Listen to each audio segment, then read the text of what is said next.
Cinema field వాళ్ళందరూ కూడా చేతులెత్తి దండం పెట్టారు ఆయన. జనాలు ఎంజాయ్ చేశారు మూవీని, సినిమా ఫీల్డ్ వాళ్ళందరికీ ఊపిరి పోసాడు ఆయన.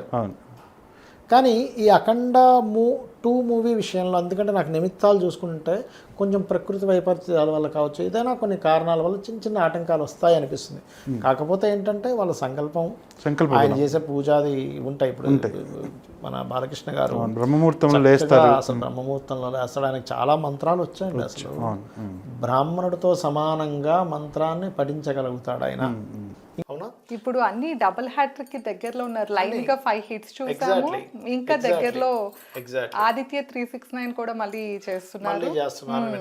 అవునవును. అట్లాగే ఇప్పుడు అఖండ 2.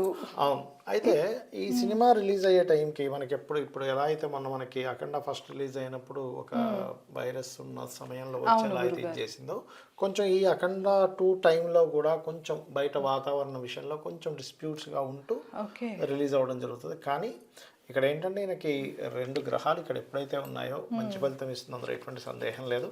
కాకపోతే ఈ నడుస్తున్న గురుదశ శనితో ఉన్నందుకు చిన్న చిన్న ఇవైతే ఎదురవుతాయి. కాకపోతే వీళ్ళు ఏంటంటే రెగ్యులర్గా చేసే పూజాది కార్యక్రమాలు కానివ్వండి, ఇవన్నీ కూడా అద్భుతమైనటువంటి ఆ ఆటంకాలు తీసేసేటువంటి వీళ్ళు ఎప్పుడు చేసుకుంటుంటారు కాబట్టి ప్రాబ్లం ఏం లేదు.